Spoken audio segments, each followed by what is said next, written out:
Hello guys! For today's video, nandito ako ngayon sa magandang pasyalan dito sa Albay. Ang gaganda ng kanilang Christmas decors. Nandito na ako before, pero mas maganda siya ngayon. Magandang pasyalan kasi nga kumukuti-kutitap ang kanilang Christmas decors. Dami ang namasyal niya ngayon dito kasi maganda yung panahon, walang ulan. Lagi kasing umuulan, buti ngayon hindi, kaya ayun, pumunta ako dito with my family kasi nga ang ganda mamasyal uli.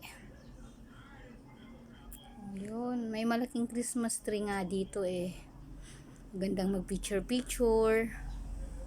Thank you guys, thank you for watching.